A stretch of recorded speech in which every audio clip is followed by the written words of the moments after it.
30 বছর মহিলা বেপর্দা, 40 বছর মহিলা বেপর্দা। প্রতিদিন মহিলার আওয়াজ পরপুরুষ শুনে,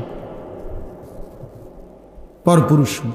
একবার জীবনে নবীর স্ত্রীরা 9 জনে নবীজির কাছে বলছে, আমাদের খাদ্য খাবারের একটু কষ্ট হয়, আপনি যে অতিরিক্ত যুদ্ধের যে সম্পদ পান সেখান থেকে আমগো বরাদ্দ মাঝে মধ্যে গনিমতের মাল পাইলে একটু বাড়াইয়া দিলে হয় না। এই কথাটা একবার জীবনে বলছে রাসূলুল্লাহ সাল্লাল্লাহু আলাইহি ওয়াসাল্লামের স্ত্রীরা 9 জন। আল্লাহর নবী সাল্লাল্লাহু আলাইহি ওয়াসাল্লাম সেদিন এশার নামাজ পড়ে আর ঘরে যায় নাই।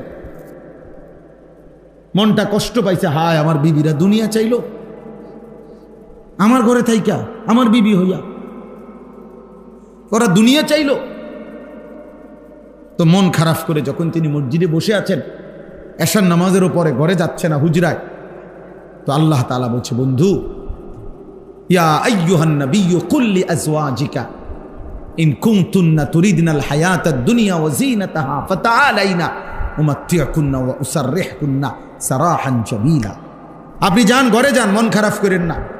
আপনার বিবিদেরকে গিয়ে বলেন, হে বিবিরা, যদি তোমরা দুনিয়া চাও, সম্পদ চাও, তো যা লাগবে, যা কিছু ফার্নিচার, আসবাব, গহনা, কসমেটিক্স যা লাগবে বলো, আমি সব তোমাদেরকে দিয়ে দেব। এক শর্তে, শুধু আমি রসুলের স্ত্রী, এটা ছেড়ে দিতে হবে। বুঝেন নাই?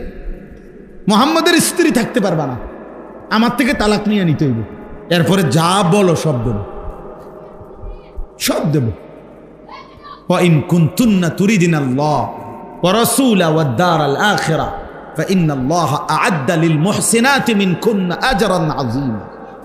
আর যদি আল্লাহকে চাও, রাসূলকে চাও, আখিরাতকে চাও, তো এখন নিয়মিত নেক আমল করতে হবে, মুহসিনাত হইতে হবে, মানে নেককার নারী হইতে হবে। তাহলে আমি আল্লাহ ওয়াদা দিলাম, সর্বশ্রেষ্ঠ বিনিময় জান্নাত দিয়ে দেব। সিদ্ধান্ত নাও। দুনিয়া চাইলে রসুল ছেড়ে দাও, আল্লাহ রসুল আখিরাত চাইলে দুনিয়া ছেড়ে দাও। আল্লাহ নবী সাল্লাল্লাহু আলাইহি সাল্লাম আম্মা জান আয়েশা রাদিয়াল্লাহু তাআলা আনহাকে বলছে, ঘরে আয়েশা নবীর স্ত্রী আয়েশাকে, আয়েশা শোনো, তোমাদের দাবি দেওয়ার ক্ষেত্রে আল্লাহর পক্ষ থেকে এখন আয়াত নাজিল হয়েছে, আমি শুনাইতেছি। তবে ভূমিকা বলছে নবী একটা, যে আয়াতটা বলার আগে আগে শোনো, তৎক্ষণাৎ জবাব দিও না। তুমি বাকি 8 জনের লগে মিটিং করো, মশওয়ারা করো, পরামর্শ করো, প্রয়োজনে